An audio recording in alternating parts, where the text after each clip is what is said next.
اللي قدامك ده يا ابو الكباتن قمه مصريه في بطوله افريقيا. الاهلي والزمالك في اخر مباراه في دور المجموعات وفي 2013 الزمالك خلاص كان خرج رسميا من البطوله، والاهلي كان محتاج نقطه عشان يصعد لدور نصف النهائي. المباراه بدات بشكل قوي وسريع جدا، محاوله للاهلي على ملعب الجونه، طبعا بسبب ان الكره في مصر كانت متوقفه والماتشات كلها كانت في الجونه. الزمالك بيرد باسيست شيكابالا لعمر جابر اللي يعني فرق بسرعه كبيره جدا مع محمد نجيب، وبيسجل الاول في الدقيقه الرابعه واحتفل بشكل جنوني. بعد دقيقة واحدة بس أحمد جعفر الغضنفر كان هيلدع شباك إكرامي وعدت بأمان وسلام. مفيش دقيقة لقينا الأهلي بيرد على طول بعد باص من أحمد فتحي لوليد سليمان اللي بيستلم عكس حركة المدافع وبينفرد وبيفنش بهدف شكله جميل جدا، والتعادل قبل ما يعدي أول 10 دقايق. تريكا بيجرب الكرة اللي سجلها في نهاية البطولة، بس عبد الواحد قال له كفاية عليا واحد. عبد الله السعيد دخل المره دي حطها حلو بس بره المرمى، ركنيه اتلعبت لاحمد فتحي اللي بيبعت واحده مفيش احلى من كده، واحمد عبد الظاهر سجل التاني للاهلي، والاحتفال بتاع النادي الاهلي يعني كان متواضع جدا.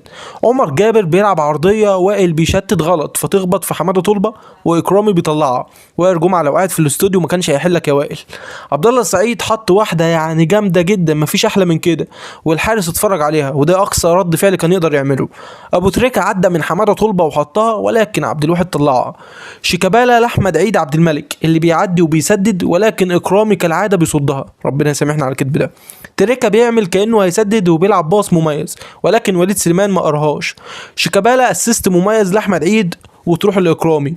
الشوط الاول خلص والتاني بدا، والزمالك كان متواجد شويه في الشوط الاول، وكمل الزمالك على كده في بدايه الشوط الثاني بتواجد مهم وعرضيه خطيره، ولكن عدت. بعدين بينيه لشيكابالا اللي حطها بيمينه حلوه قوي بس تعدي بامان على اكرامي. الثلاثي الذهبي للاهلي عبد الله السعيد باص عالمي لوليد سليمان اللي بيعمل لمسه سحريه وفينش تاريخي من ابو تريكه، واحده من اجمد اهداف القمه عموما وهدف عالمي. الزمالك بيرد بعرضيه خطيره جدا، لو عمر جابر ركز شويه في التسديده مليون في الميه كان سجل هدفه الثاني، بس التوتر خلاه يضيعها بسهوله.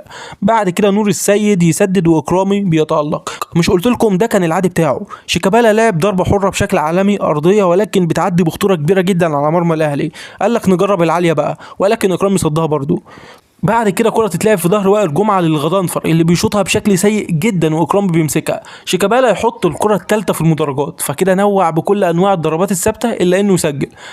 ابو تريكه يرد باص لوليد سليمان اللي بيلعبها على احمد فتحي اللي يسجل الهدف الرابع، وصارت 4-1. محمد ابراهيم بيعدي بشكل كويس جدا لكن يباصي بشكل مش كويس، ماتشوت يا محمد. بعد كده 1-2 مع دومينيك دي سيلفا اللي بيرفض يشارك في مهرجان الاهداف، وكان هيسجل الخامس وكان سهل جدا تكون 6 جديده. حازم امام يعدي بمهاره وبيلعب عرضيه ورأسيه، ولكن اكرامي فعلا كان وحش في الماتش ده. بعد كده اسيست لابو تريكه لدومينيك دي سيلفا